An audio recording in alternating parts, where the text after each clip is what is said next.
আপনাদেরকে দেখানো হবে কিভাবে ঈদের নামাজ পড়তে হয়।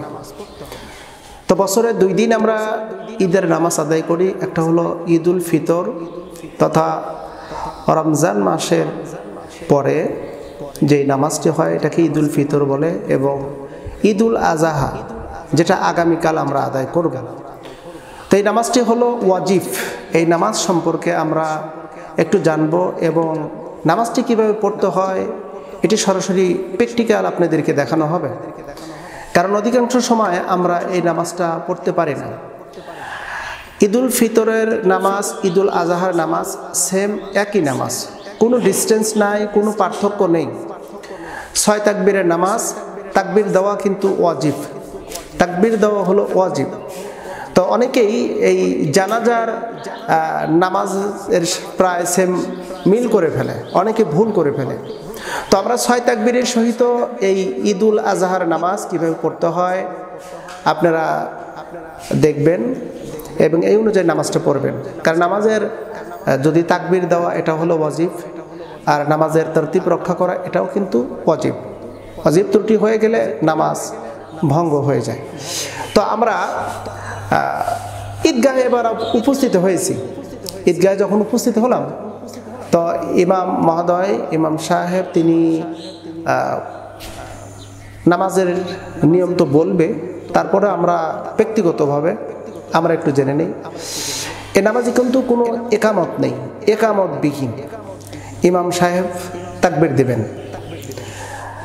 ইমাম সাহেব তাকবীর দিবেন, আমরাও তাকবীর দেবো। ইমাম তাকবীর দিলেন অর্থাৎ আমরা তো জানি 6 তাকবীরের সহিত 2 রাকাত ঈদুল আজহার ওয়াজিব নামাজ আদায় করিতেছি ইমামের পিছনে।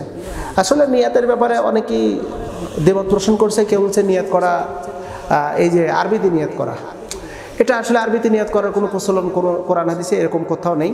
আসলে এটা তার ব্যক্তিগত বিষয়।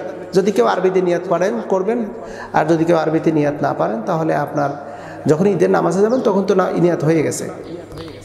ইমাম মহোদয় যখন আল্লাহু আকবার বলল তো আমরা আল্লাহু আকবার বলব। ইমাম জোরে বলবে আর আমরা মুসল্লি যারা আছি তারা মনে মনে আস্তে আস্তে বলবো। ইমাম সাহেব বলল আল্লাহু আকবার। তা আল্লাহু আকবার বলে প্রথমেই কিন্তু তাকবীরে তাহরিমা বাঁধবে, প্রথমে তাকবীরে তাহরিমা বাঁধবে, এটা মাথায় রাখবেন।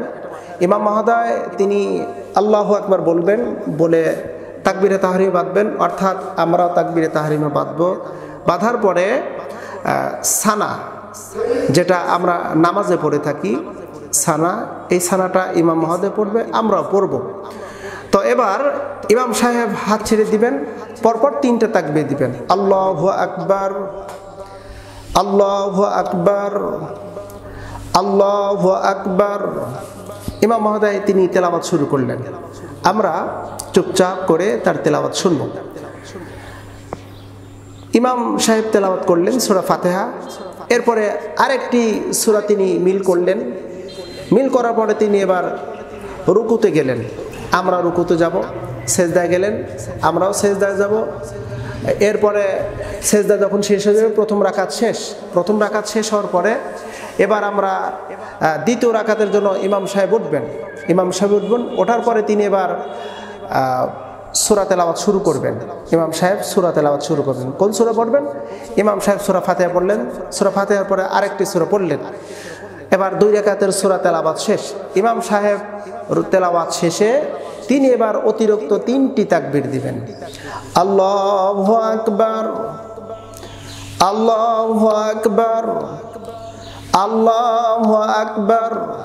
4র্থ তাকবীরে ইমাম সাহেব তিনি রুকুতে চলে যাবেন, রুকুতে যাবেন, সেজদায় যাবেন। সেজদায় যাওয়ার পরে সেজদা থেকে উঠবেন, তাশাহুদ পড়বেন, দরুদ দোয়া মাসুরা শেষ। ইমাম সাহেব সালাম দিবেন, সালাম শেষে সকলের সমস্বরে এই তাসবিহটা পড়া আমাদের জন্য অতি উত্তম। হানাফি ওলামায়ে কেরামদের মতে এই তাকবীর ধ্বনি উচ্চারণ করা সুন্নতে মুআক্কাদা। আল্লাহু আকবার, আল্লাহু আকবার, লা ইলাহা ইল্লাল্লাহু, আল্লাহু আকবার, আল্লাহু আকবার, ওয়ালিল্লাহিল হামদ। ইমাম সাহেবেরা খুতবা দেওয়া শুরু করবেন। খুতবা যখন দিলেন ইমাম সাহেব, আমাদের উচিত হবে নীরবতা পালন করে চুপচাপ করে ইমাম সাহেবের খুতবা শুনবো, কারণ খুতবা শোনা হলো ওয়াজিব, খুতবা শোনা কিন্তু ওয়াজিব। আশা করি আমরা যারা ভিডিওটি দেখব ইনশাল্লাহ ঈদুল আজহার নামাজ সম্পর্কে আমরা বিভ্রান্তি হব না, বরং সঠিক নিয়মে আমরা নামাজ আদায় করব।